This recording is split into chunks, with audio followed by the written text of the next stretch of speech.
الشوكولاته بتاعتنا ما شاء الله، اسرع حلوه شوكولاته عملناها، واحجام حلوه خالص، وما شاء الله سعرها غالي في المحلات يعني. حبايبي الحلوين السلام عليكم، ورجعت لكم تاني في فيديو جديد من مطبخ ماما الاقتصادي. ان شاء الله يا حبايبي هنعمل مع بعض حلوه كده مع بعضنا في 10 دقائق، حاجه حلوه بالشوكولاته لعيالنا كده واحنا قاعدين ما شاء الله. تعالوا نشوف الطريقه والمكونات بتاعتها ايه. بسكوت الشاي العادي الباكل عادي خالص، انا عندي 3 ابقاء بس الباكل كبير، انت براحتك في الكميه اللي انت عايزاها. معايا هنا معلقتين سكر بودره، معايا 4 معالق كاكاو كبير، ال4 معالق دول كبار، معايا كوبايه الا ربع سمنه، معايا كوبايه الا ربع حليب. تعالوا نخش على الطعام او الكبه او الخلاط او في كيس وضربيه اي حاجه.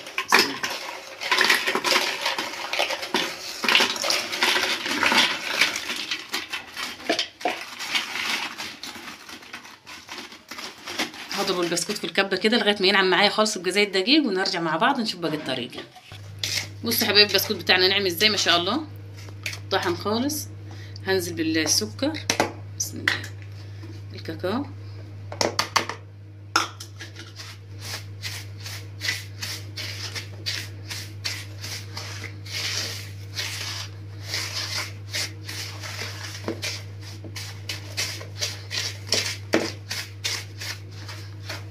هنزل بالسمنه، بسم الله. هحط السمنه كلها لكن بالراحه على الحليب، وانا بحطه هحط شويه شويه. ممكن ناخد كوبايه الا ربع، ممكن يفضل حسب يعني حسب نوع البسكوت، ممكن يفضل حبه في الكوبايه، معلقه معلقتين كده. هستخدم ايدي، بسم الله.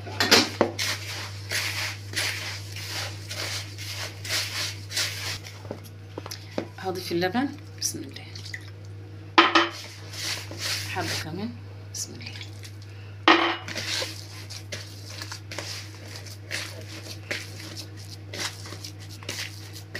الحلويات دي يا جماعه سعرها غالي خالص بره، فعشان كده احنا حابين نعملها في البيت علشان توفير العيال. انتوا اديكم شايفين العيال ما بتبطلش طلبات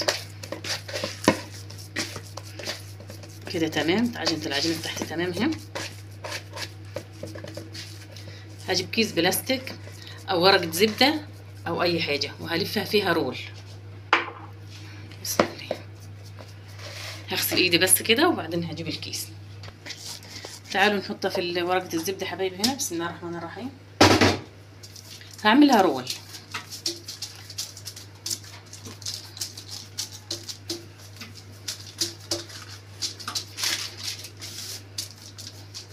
ممكن ما عندكيش ورق الزبده يبقى كيس بلاستيك، والكيس كمان هيكون سهل معاكي.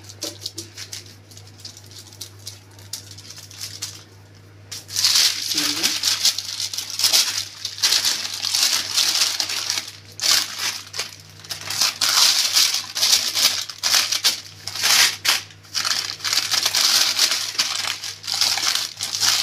لفي وظبطيه كده كويس.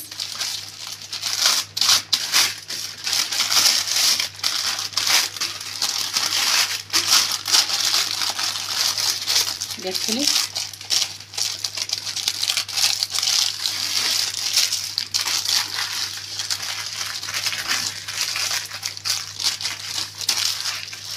هدخلها التلاجة بالظبط من ساعة ونص لساعتين في الفريزر، بعد كده هنطلع ان شاء الله نزينها مع بعض. تعالوا نشوف رول البسكوت يا حبايبي بعد ما خد ساعتين في التلاجة. بسم الله الرحمن الرحيم.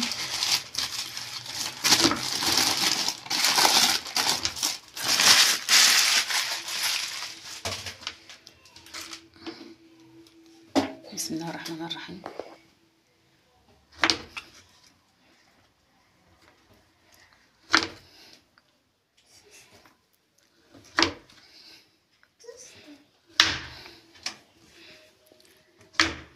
جامد طبعا خالص، يعني هتضغطي وتقطع يعني الحجم دوت، لا هو تخين ولا هو رفيع، الحجم ده كده.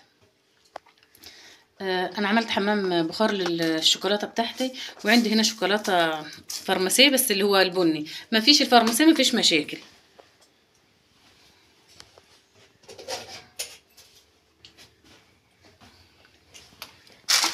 بسم الله الرحمن الرحيم. هنمسك البسكوتيه كده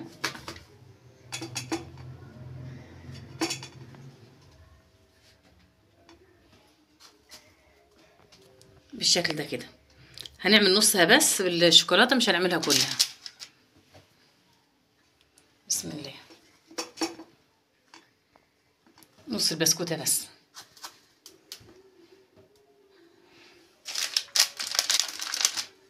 هخلص كل الكميه كده وهدخله التلاجة دقيقتين 2 بس، الشوكولاته بتاعتي تجمد ونرجع تاني للدقيقتين مع بعض.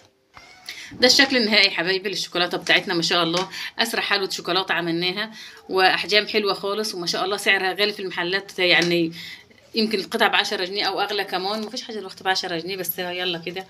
حبايبي ما ينسوش يعملوا لايك وشير واشتركوا في القناه عشان ان شاء الله يوصلهم منه كل الوصفات السهله السريعه. بالهنا والشفا الحبايبي.